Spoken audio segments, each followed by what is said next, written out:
It's been good so far. Our MWR cars have been, really good speed-wise. It's going to be interesting to see. It seems like the more it's heated up, the more we've rubbered in that one exact groove. I think it's only a matter of time where that starts widening out. It did so at Pocono a little bit, and I think here, as wide as the track is, it'll be interesting to see what groove becomes. The preferred line. Obviously, that's where it is right now. But I think, like in 3 and 4, I can dip below that, the seam in the asphalt and get a little grip there. So just going to be interesting to see where you can move around and hopefully where you can pass. Really, it just feels like running nationwide cars to me. Not a lot of throttle response. Just doesn't slow down a whole lot in the center of the corner, and just continues the speed all the way through the lap. Questions for Clint? If you have one, raise your hand, and we'll get you the microphone. Question right over here. Mike Mulhern's got one, and then Bob over here to the left. Mike Mulhern. If NASCAR says this stuff's too fast, what options do they have? I mean, you put plates on the cars that bunch you guys up at 200 miles an hour rather than single file at 218 or whatever. What options are there technologically? I don't know. They're not our options. So maybe NASCAR has some options, but they're certainly I haven't heard anything. I don't know what a restrictor plate race would be like at a track like this. It'd be almost interesting to see, but.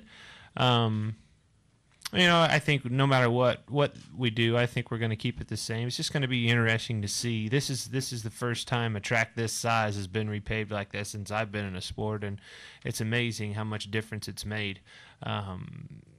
Just the center corner speed is so much greater than it used to be. It's going to be interesting to see how we can race, around cars and around each other and put on a show. Over to the left. Bob Drogi with BRD Broadcasting. Clint, all the talk about the speed, the turns, the track surface. How much more time does that mean for you and all of your pit crew to get together and say, I remember going through this, we got to do this, we got to change the car this way. Does it mean more time with everybody involved? Well, it does, but, I'm glad that we just have one day here. I think 2 days of testing in Pocono was too much.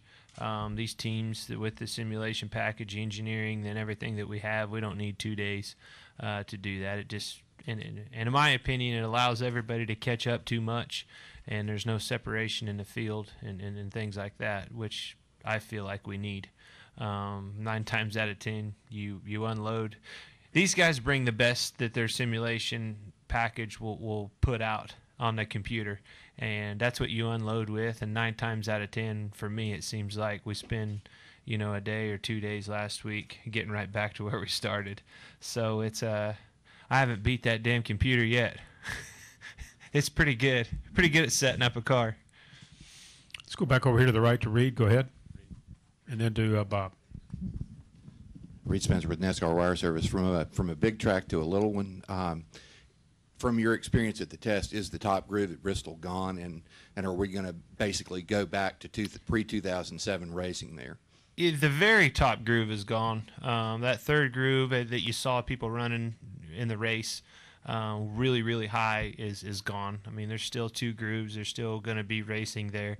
I think, there was a lot of different compounds and stuff like that Goodyear really put a lot of emphasis on and tried really hard to come up with something different. I think it seemed like, the right sides it didn't really matter what side they went softer with, as long as they just went a little bit softer with one or the other. It seemed like it created a little bit more grip.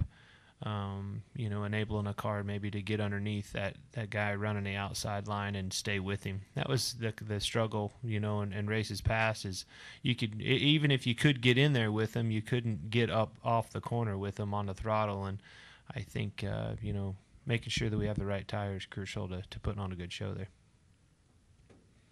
Go ahead, Bob. Bob Parker, Sporting News. Do you feel comfortable at 200 miles an hour here? And can you compare what you're feeling here to, another track to kind of give us kind of a comparison. This track to other tracks? I mean, the speeds here and how fast you're going. Can you compare like your comfort level here to? I mean, is it just like driving around Daytona? It's pretty fast, Bob. It's really fast. The center corner speed is just, fast.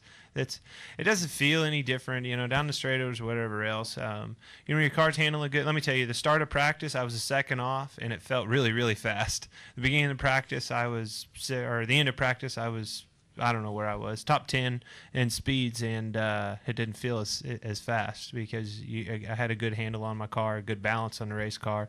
That makes all the difference in a world. But let me tell you, when you're fighting loose conditions and the thing snaps sideways on you running 200 mile an hour, it gets your attention pretty quick. You usually don't make it very many more laps before you come in and ask for an adjustment.